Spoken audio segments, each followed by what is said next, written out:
हमारे इस YouTube channel के सेगमेंट फास्ट न्यूज में आप तमाम का इस्तकबाल है। इस वीडियो में आप देख सकते हैं कमेंटों में बहुत ज्यादा खबरें। तो आइए शुरू करते हैं वीडियो को और देखते हैं आज की ताजा तरीन खबरें। अमेरिका ने फिर ईरानी फौजी ठिकानों को बनाया निशाना। ट्रंप ने कहा जंगबंदी मुआहदे की खिलाफ वर्जी करने पर ईरान को बनाया गया निशाना। अमेरिका और ईरान के बीच जंगबंदी खतरे में पड़ती दिखाई दे रही है। गुज़िश्ता दिनों कार्गो जहाज पर हमले के बाद कशीदगी में मुसलसल इजाफा हो रहा है।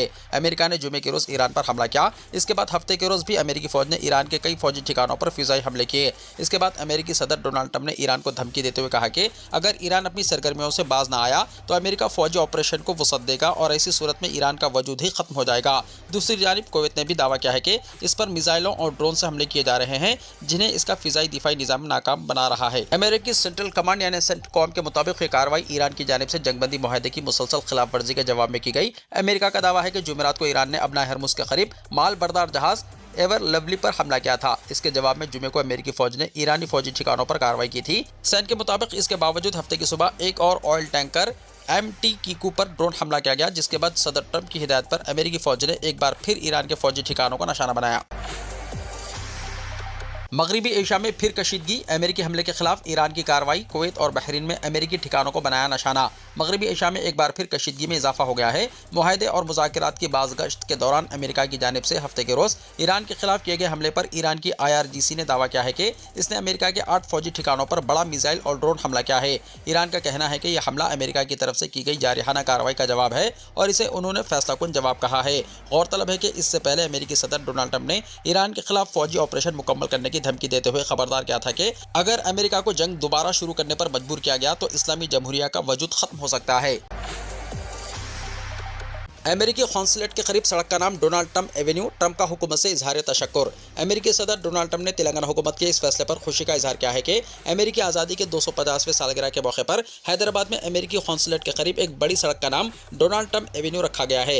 हफ्ते को अपने ट्रुथ अकाउंट पर एक पोस्ट में ट्रंप ने तेलंगाना हुकूमत का शुक्रिया अदा करते हुए कहा कि हैदराबाद हिंदुस्तान में एक नया डोनाल्ड ट्रंप एवेन्यू कायम किया गया है। मैं पहला अमेरिकी सदर हूँ जिसे इस तरह एजाज़ दिया गया है। शुक्रिया। सदर डोनाल्ड ट्रंप जे ट्रंप डोनाल्ड ट्रंप एवेन्यू का नामियाती बोर्ड 23 जून को नानक रामगोड़ा हैदराबाद में अमेरिकी कौंसलेट में अमेरिकी आज़ादी के 250वें यौम आज़ादी की तकरीबात के दौरान तेलंगाना के नायब वज़ीर आला मल्लू भट्टी विक्रमार्का ने अमेरिकी सफ़ीर सर्जियो गोरा और अमेरिकी कौंसल जनरल लौरा विलियम्स की मौजूदगी में बाज़ाब्ता तौर पर इफ्तिताह किया। ट्रंप ने इस इतराफ़ को एक मुनफरिद एजाज़ करार दिया और तेलंगाना हुकूमत का शुक्रिया अदा किया कि सड़क को इनके नाम से मंसूब किया गया है। तेलंगाना में शेरों की आबादी में इजाफा। तेलंगाना के अमराबाद टाइगर रिजर्व में शेरों की तादाद बढ़कर 42 हो गई है। महकमा जंगलात की जानिब से की गई ताज़ा गिनती में यह बात सामने आई है। ओहदेदारों ने बताया कि गुज़िश्ता साल इस जंगल में शेरों की तादाद 36 थी। तहम शेरों से ज़्यादा शेरनियों की तादाद होने की वजह से शेरों की आबादी में तेज़ी से इजाफा हुआ है। एक अंदाजे के मुताबिक इस टाइगर रिजर्व में 18 शेरनियाँ और 14 शेर हैं, जबकि 2 नौ उम्र और 8 बच्चे भी इस गिनती में शामिल हुए हैं। ऑल इंडिया टाइगर एस्टिमेशन 2026 के तहत अमराबाद में नवंबर 2025 से जून 2026 के दरमियान यह गिनती की गई। सुपरवाइजर डॉक्टर सुनील हरिमित और DFO नागर कन्नूल रेवंत चंद्रा ने बताया कि ये टाइगर रिजर्व 2611 किलोमीटर पर फैला हुआ है।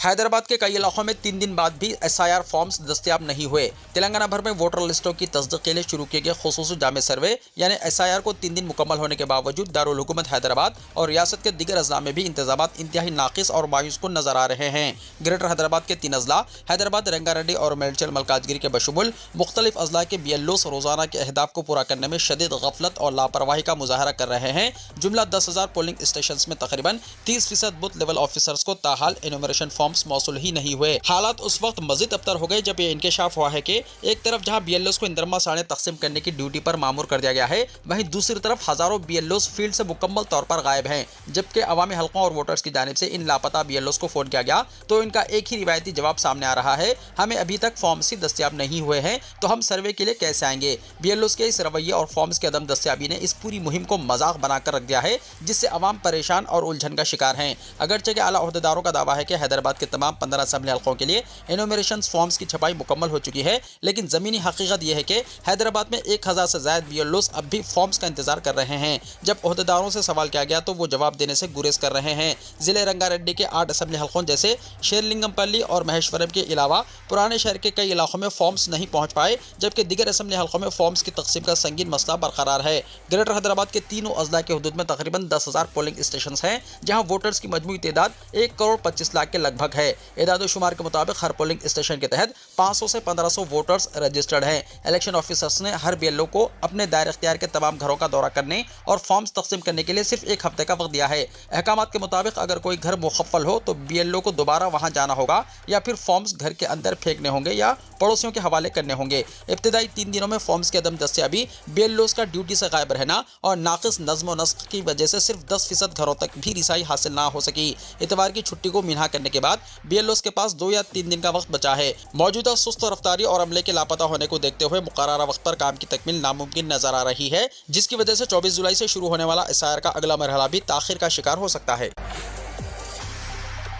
तेलंगाना के चीफ मिनिस्टर का मूसा रिवर फ्रंट मनसूबे का जायजा, बहाली और अवामी आगाही के इक़दाम की हिदायत। तेलंगाना के चीफ मिनिस्टर रेवंत रेड्डी ने मूसा रिवर फ्रंट मनसूबे के पहले मरहले को तेज करने और मुतासरा खानदानों की मुनासिब बहाली को यकीनी बनाने की हिदायत दी है। MCR-HRD बोधी पवेलियन में मुनक्किदा जायजा इजलास की सदारत करते हुए चीफ मिनिस्टर ने हाउसिंग वजीर पोंगुलेटी श्रीनिवास रेड्डी के साथ इस पुरजोश मनसूबे के मुख्तलिफ पहलुओं का जायजा लिया। इजलास के दौरान चीफ मिनिस्टर ने हिदायत दी है कि मूसा नदी के किनारे रहने वाले खानदानों को बहाली और बाज़ाबादकारी प्रोग्राम के तहत डबल बेडरूम मकानात अलॉट किए जाएं। उन्होंने ये भी कहा कि जो जमीन मालिकान मंसूबे के लिए अपनी जमीन देने पर आबदा हैं, इन्हें हुकूमती पॉलिसी के मुताबिक या तो ट्रांसफरेबल डेवलपमेंट राइट्स यानी TDR या मुनासिब माली मुआवजा फराहम किया जाए। चीफ मिनिस्टर ने दिफाई जमीन पर मौजूद ढांचों को मुंतकिल करने की हिदायत दी जो गांधी सरोवर मंसूबे के लिए हासिल की जाने वाली है। अवामी आगाही पैदा करने के लिए रेवंत रेड्डी ने हुकाम को हिदायत दी है कि नेकलेस रोड पर एक मूसा एक्सपीरियंस सेंटर कायम किया जाए। यह मरकज मूसा रिवर फ्रंट मंसूबे के मुख्तलिफ पहलुओं और तरक्याती कामों को पेश करेगा और आवाम से तजावीज़ और आरा जमा करने का प्लेटफॉर्म भी होगा। वज़ीर आला ने हुकाम को हिदायत दी है कि मंसूबे के बर वक्त निफाज के लिए ज़रूरी इक़दाम किए जाएँ, शफ़ाफियत और अवामी शमूलियत को यकीनी बनाया जाए।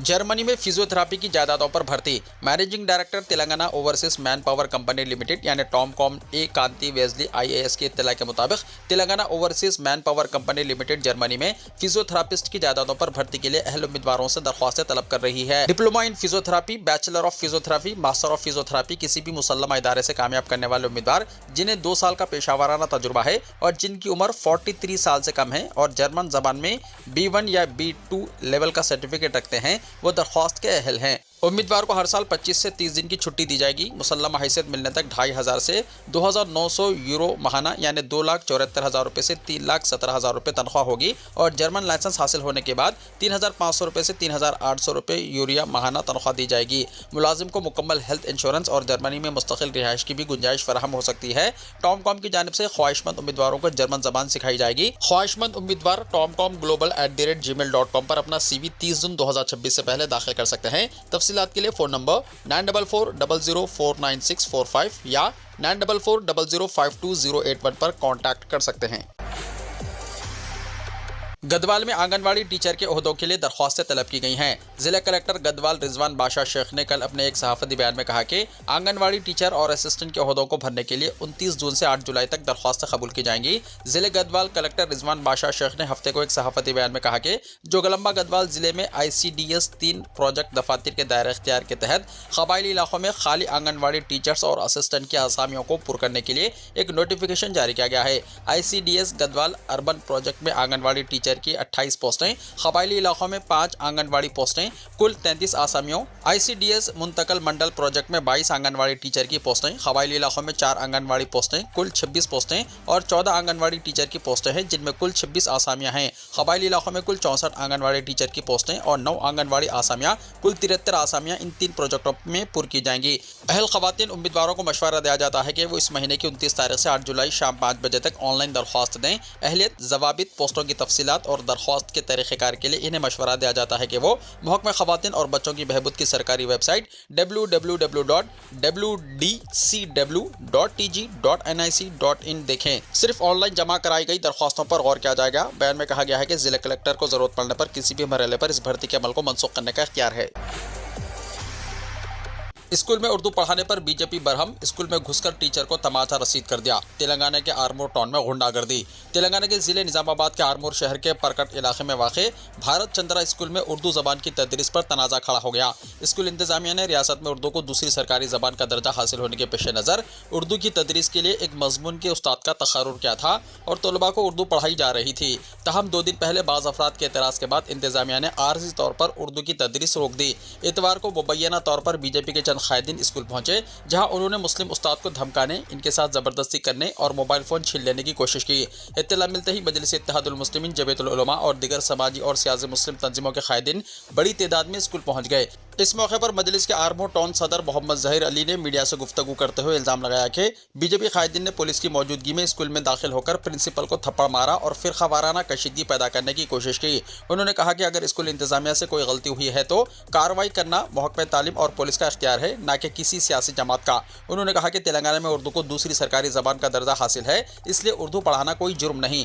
मोहम्मद जहीर अली ने वज़ीर आला रेवंत रेड्डी, निजामाबाद पुलिस कमिश्नर और दीगर आला हुक्काम से मुतालबा किया है कि स्कूल में दाखिल होकर हंगामा करने वालों के खिलाफ सख्त कानूनी कार्रवाई की जाए ताकि आइंदा ऐसे वाक़यात रोनुमा ना हो। उन्होंने बताया कि इस मामले से सदर कुल हिंद मजलिस इत्तेहादुल मुस्लिमीन बैरिस्टर असदुद्दीन अवैसी एमपी, मलकपेट के रुकन असम्बली और निजामाबाद इंचार्ज अहमद बिन अब्दुल्ला बलाला और निजामाबाद के मजलिसी वफ्द को भी आगाह किया गया, जिसके बाद उन्होंने निजामाबाद पुलिस कमिश्नर से रब्ता किया। बाद अज़ाम मजलिस, जमीयतुल उलमा और अवामी नुमाइंदों पर मुश्तमिल एक वफ्द ने आरमोर पुलिस स्टेशन पहुंचकर याददाश्त पेश की और मुलव्विस अफराद के खिलाफ सख्त कार्रवाई का मुतालबा किया। आरमोर के SHO सत्यनारायण गौड़ ने वफ्द को मुस्बित कार्रवाई की यकीन दहानी कराई। व्हाट्सएप ग्रुप से निकालने पर खातून पुलिस स्टेशन पहुंच गई। हैदराबाद में अजीबोगरीब वाक़या। मुकामी अफराद के एक व्हाट्सएप ग्रुप से निकाले जाने के बाद एक खातून ने मुकामी पुलिस से रुजू करते हुए मुतालबा किया कि इन्हें दोबारा ग्रुप में शामिल किया जाए। उनका कहना था कि इन्हें जहनी तौर पर हिरासा किया गया है। खातून ने बंजारा हिल्स पुलिस स्टेशन में शिकायत दर्ज करवाई। उन्होंने बताया कि रोड नंबर 12 पर वाक़े NBT नगर के मुकामी अफराद पर मुश्तमिल व्हाट्सएप ग्रुप में एक तनाज़ा पैदा हो गया था। ये ग्रुप मुकामी बस्ती के मसाइल पर गुफ्तगू के लिए बनाया गया था, जहाँ सियासी आरा और सियासी नवीयत के पैगामात शेयर करने पर सख्त पाबंदी थी। इसके बावजूद ऐसे पैगामात का सिलसिला जारी रहा तो ग्रुप एडमिन ने अराकीन को वार्निंग भी दी। पुलिस के मुताबिक शिकायत कुरिंदा खातून ने वार्निंग के बावजूद सियासी नवीयत के पैगामात शेयर करना जारी रखा, जिस पर ग्रुप एडमिन ने इन्हें व्हाट्सएप ग्रुप से निकाल दिया। इस फैसले को कबूल ना करते हुए खातून पुलिस स्टेशन पहुंच गई और मौक़िफ़ इख्तियार किया कि ग्रुप में दोबारा शामिल किए जाने की कई दरख्वास्तें मुस्तरद किए जाने की वजह से इन्हें जहनी इज़्ज़त का सामना करना पड़ा। मामला उस वक्त मज़ीद बढ़ गया जब पुलिस स्टेशन तलब किए जाने के बावजूद ग्रुप एडमिन ने खातून को दोबारा ग्रुप में शामिल करने से इनकार कर दिया। एडमिन का कहना था कि इन्हें किसी भी सूरत दोबारा ग्रुप का रुकन नहीं बनाया जाएगा। व्हाट्सएप का नया फीचर, सारिफिन की सिक्योरिटी मज़ीद मजबूत। व्हाट्सएप ने अपने सारिफिन की सिक्योरिटी को मज़ीद मजबूत बनाते हुए एक जदीद हिफाजती फीचर मुतारिफ कराया है, जो नामालूम नंबर से आने वाले पैगामात की हकीकत चैट खोलने से पहले ही आश्कार कर देगा। मीटा की ज़ेर मिल्कियत ये मैसेजिंग ऐप अब किसी भी अनजान नंबर से चैट शुरू होने से पहले ही सारिफ को एक अहम इंतबाह जारी करेगा। इस फीचर का बुनियादी मकसद सारिफिन को मुमकिन फ्रॉड करने वालों से होशियार करना है, ताकि वो किसी भी गैर मुतवक्को राब्ते पर फौरी रद्दअमल देने के बजाय पहले सोच विचार कर सकें। व्हाट्सएप की जानिब से यह अपडेट एंड्रॉयड और iOS दोनों प्लेटफॉर्म्स के लिए जारी की जा रही है। कंपनी के हुक्काम ने वाज़ेह किया है कि ये फीचर सारिफ को बताएगा कि मुतल्लका नंबर कहाँ रजिस्टर्ड है, क्या इसे कॉन्टैक्ट लिस्ट में महफूज करना मुनासिब है और क्या दोनों अफराद किसी मुश्तरका ग्रुप में शामिल हैं। इस सिक्योरिटी सिस्टम के जरिए चैट खोलने से पहले मिलने वाली मालूमात से सारिफ खुद फैसला कर सकेगा कि आया इसे जवाब देना है या नहीं। दिलचस्प बात यह है कि इस तमाम अमल के दौरान मैसेज भेजने वाले को किसी किस्म की इत्तला नहीं मिलेगी, जिससे सारिफ की प्राइवेसी मुकम्मल तौर पर बरकरार रहेगी। वाज़ेह है कि स्कैमर्स अक्सर खुद को करीबी वाकिफ कार जाहिर करके नया नंबर होने का दावा करते हैं, जिसका फायदा उठाते हुए वो सारिफिन को धोखा देते हैं। अब ये नया सिक्योरिटी फीचर खास तौर पर दूसरे ममालिक में रजिस्टर्ड नंबर्स की निशानदही करेगा, जिससे बैनुल अक़वामी सतह पर होने वाले फ्रॉड के वाक़यात में नुमाया कमी मुतवक्को है। RTC मुलाजिमीन के हर वादे को हुकूमत पूरा करने के लिए पुरअज़्म, पूनम प्रभाकर ने कहा। तेलंगाना के ट्रांसपोर्ट और पसमानदा तबक़ात की फलाह और बहबूद के वज़ीर पूनम प्रभाकर ने हफ्ते को यादा किया है कि रियासती हुकूमत सड़क ट्रांसपोर्ट कॉरपोरेशन यानी RTC के मुलाजिमीन से किए गए हर वादे को नाफिज करने के लिए पुरअज़्म है। उन्होंने कुछ ट्रेड यूनियन रहनुमाओं पर हक़ाइक़ को तोड़ मरोड़ कर मुलाजिमीन और आवाम को गुमराह करने का इल्ज़ाम लगाया। एक बयान में उन्होंने कहा है कि वज़रा, सीनियर IAS अफसरान, RTC इंतजामिया और तकरीबन 30 मजदूर तंजीमों के नुमाइंदों के दरमियान 14 घंटे तवील बातचीत हुई। इसमें इत्तेफ़ाक़ राय से तय पाया कि 32 में से 29 मुतालिबात RTC इंतजामिया के दायरेकार में आते हैं। बाकी 3 मुतालिबात तस्लीम शुदा यूनियन इंतखाबात, 2021 तनख्वाह नजरसानी कमीशन यानी PRC और RTC का हुकूमत में इंज़िमाम हुकूमत की जिम्मेदारी है। उन्होंने कहा कि इंतजामिया से मुतल्लक़ 29 मसाइल को हल करने की कार्रवाई पहले ही शुरू हो चुकी है, जबकि 11% PRC इजाफा जुलाई की तनख्वाह से नाफिज किया जाएगा। पूनम प्रभाकर ने बताया कि हुकूमत ने मुश्तरका लेबर कमिश्नर सुनीता को नोडल अफसर मुकर्रर करके तस्लीम शुदा यूनियन इंतखाबात के अमल का आगाज़ कर दिया है और तस्दीक का काम जारी है। इंतखाबी शेड्यूल जल्द ही ऐलान किया जाएगा। उन्होंने कहा कि इस इस बात पर इत्तेफाक राय हुआ था कि यूनियन इंतखाबात के बाद आरटीसी इंतजाम के कवायद तय करने वाली कमेटी में तस्लीमशुदा यूनियन के नुमाइंदों को शामिल किया जाएगा। इससे मुलाजिमीन के मफादात का तहफ़्फ़ुज़ होगा और आंध्र प्रदेश में आरटीसी इंतजाम के दौरान पैदा होने वाली पेचीदगियों से बचा जा सकेगा। वज़ीर ने इल्ज़ाम लगाया कि कुछ मजदूर रहनुमा इंतजाम के अमल पर बिला वजह तनाज़ा खड़ा कर रहे हैं और तस्लीमशुदा यूनियन इंतखाबात में ताख़िर करने की कोशिश कर रहे हैं। उन्होंने आरटीसी मुलाजिमीन से अपील की है कि झूठे प्रोपेगेंडे से गुमराह ना हो और यकीन दिलाया कि कांग्रेस हुकूमत वर्क फोर्स से की गई हर वाबस्तगी को पूरा करेगी। अब महाराष्ट्र टेट का पर्चा लीक, एग्जाम मुलतवी। महाराष्ट्र में टीचर्स एलिजिबिलिटी टेस्ट 2026 को इनेकाद से महज एक दिन पहले पोस्टपोन कर दिया गया क्योंकि पर्चे सवालात के बाद हिस्से मुबैना तौर पर इफ्शा हुए और इस सिलसिले में भिवंडी से 3 अफराद को गिरफ्तार किया गया। नीस एक बैन रियासती सिंडिकेट को बेनकाब किया गया। पुलिस ने एक SIT तश्कील दी है जो कि पेपर लीक के जरिए का पता लगाने के लिए रियासत के मुख्तलिफ हिस्सों में पुलिस टीमें रवाना की गई है और रैकेट के मास्टर माइंड को पकड़ने की कोशिशें जारी है। 6 लाख उम्मीदवार इस एग्जाम में शिरकत करने वाले थे जो 37 शहरों के 1728 मराकिज़ पर मुनक़्क़िद किया जाने वाला था। ये मामला टेट UG पेपर लीक के 2 महीने बाद सामने आया है। पेपर लीक की वजह से नीट एग्जाम को मनसूख कर दिया गया था। इस पर एक सियासी तनाज़ा पैदा हुआ। अपोजिशन ने इल्ज़ाम लगाया कि बीजेपी सही तरीके से एग्जाम्स मुनक़्क़िद करने के बजाय पार्टियों को तोड़ने में मसरूफ़ है। थाने जिले की भिवंडी पुलिस ने 3 अफराद को पर्चे सवालात की नकुल के साथ गिरफ्तार किया है जिनका ताल्लुक बिहार और हरियाणा से है। बंगाली मुसलमानों को पकड़ने में मसरूफ, टेट पर्चा लीक रोकने में नाकाम, बैरिस्टर ओवैसी की बीजेपी पर तनकीद। सदर कुल हिंद मजलिस इत्तेहादुल मुस्लिमीन वरकुन पार्लियामेंट हैदराबाद बैरिस्टर असदुद्दीन ओवैसी ने महाराष्ट्र टेट एग्जाम के मुबैना पर्चा लीक मामले पर बीजेपी हुकूमत को शदीद तनकीद का निशाना बनाया। उन्होंने कहा, यह इंतहाई अफसोसनाक है कि महाराष्ट्र की बीजेपी हुकूमत भारतीय बंगाली मुसलमानों को बांग्लादेशी करार देकर गलत गिरफ्तारियां करने में तो मसरूफ रही, लेकिन हजारों नौजवानों के मुस्तकबिल से जुड़े टेट एग्जाम की मुबैना पर्चा लीक को रोकने में बुरी तरह नाकाम साबित हुई है। बैरिस्टर ओवैसी ने सवाल किया, अब इस पर्चा लीक का जिम्मेदार कौन होगा? हुकूमत की नाअहली और बद इंतजामी की कीमत हजारों उम्मीदवार अदा कर रहे हैं जिनकी मेहनत और मुस्तकबिल एक बार फिर दांव पर लग गया है। मोदी काबीना में बड़े रद्दोबदल की तैयारी, धर्मेंद्र प्रधान की हो सकती है छुट्टी, नितिन गडकरी और निर्मला सीतारमण के महकमे बदलने के इम्कानात। राम मंदिर, चंदा चोरी और पेट्रोल में एथेनॉल की आमजिश जैसे मुख्तलिफ मामलात पर अपोजिशन की तनकीद का सामना कर रही मोदी हुकूमत के बारे में क़यास आ रहे हैं कि वो आइंदा चंद दिनों में मरकजी काबीना में तोसी और रद्दोबदल कर सकती है। ज़राए के मुताबिक वज़ीर आज़म नरेंद्र मोदी के सेशल्स के दौरे से वापसी के बाद इस हवाले से फैसला लिया जा सकता है। ताहम हुकूमत की जानिब से अभी तक इस बारे में कोई बाज़ाब्ता ऐलान नहीं किया गया। इत्तलात के मुताबिक इस मुमकिन काबीना रद्दोबदल में कई सीनियर वज़रा के खलमदान तब्दील किए जा सकते हैं। ख्यास आ रहे हैं कि नितिन गडकरी, निर्मला सीतारमण, हरदीप सिंह पुरी और मनोहर लाल खट्टर के महकमों में तब्दीली हो सकती है। बास रिपोर्ट्स में यह भी दावा किया जा रहा है कि साबिक RBI गवर्नर शक्तिकांत दास को मरकजी काबीना में शामिल किया जा सकता है और इन्हें वजारत खजाना की जिम्मेदारी दी जा सकती है, अगरचे इसकी सरकारी तस्दीक नहीं हुई। इसी तरह यह भी कहा जा रहा है कि आम आदमी पार्टी छोड़कर बीजेपी में शामिल होने वाले राघव चड्ढा को मरकजी काबीना में अहम जिम्मेदारी मिल सकती है। बाज़ ज़राए के मुताबिक इन्हें मरकजी वज़ीर मुमलिकत बराए खजाना पंकज चौधरी की जगह दिए जाने का इम्कान जाहिर किया जा रहा है। अफगानिस्तान में 6.2 शिद्दत का ज़लज़ला, जम्मू एंड कश्मीर और दिल्ली समेत शुमाली हिंद की कई रियासतों में असर। अफगानिस्तान में हफ्ते की शाम 6.2 शिद्दत का ताकतवर ज़लज़ला आया जिसके झटके दिल्ली, जम्मू एंड कश्मीर और शुमाली हिंदुस्तान की कई रियासतों में महसूस किए गए। ज़लज़ले के बाद मुख्तलिफ इलाकों में लोग घरों और दफ्तरों से बाहर निकल आए, तहम फौरी तौर पर किसी जानी या माली नुकसान की इत्तला सामने नहीं आई। कौमी मरकज़ बराए ज़लज़ला निगारी के मुताबिक ज़लज़ले की शिद्दत रेक्टर पैमाने पर 6.2 रिकॉर्ड की गई जबकि इसका मरकज़ अफगानिस्तान में था। इदारे ने बताया कि ज़लज़ला शाम तकरीबन 7:04 पर आया। बाद समाजी राब्ते के प्लेटफॉर्म पर जारी इत्तला में भी ज़लज़ले की शिद्दत 6.2 बताई गई। ज़लज़ले के झटके दिल्ली, जम्मू एंड कश्मीर और शुमाली हिंदुस्तान के कई इलाकों में वाज़ेह तौर पर महसूस किए गए। कई मुकामात पर लोगों ने अचानक आने वाले झटकों की वजह से एहतियातन इमारतों से बाहर निकलना मुनासिब समझा। हुकाम सूरत हाल पर नज़र रखे हुए हैं और किसी बड़ी नुकसान की इत्तला मौसूल नहीं हुई। रवां साल अफगानिस्तान के हिंदुकश खित्ते में कई मरतबा ज़लज़ले आ चुके हैं जिनके असरात पाकिस्तान और हिंदुस्तान के मुख्तलिफ इलाकों तक महसूस किए गए। वेनेजुएला के ज़लज़ले में अब तक 1430 अफराद हलाक हो चुके हैं। वेनेजुएला में ज़लज़ले से होने वाली तबाही दिन ब दिन हौलनाक होती जा रही है। हलाकतों की तादाद 1430 तक पहुंच गई है और 3000 से ज़्यादा लोग ज़ख्मी हैं। हुक्काम ने हफ्ते के रोज़ कहा कि रेस्क्यू टीमें मलबे में जिंदा बच जाने वालों को तलाश कर रही है। तबाहकुन ज़लज़ले ने वेनेजुएला के शहर लागुइरा को सबसे ज़्यादा मुतासर किया है। मलबे से मुसलसल लाशें निकाली जा रही है।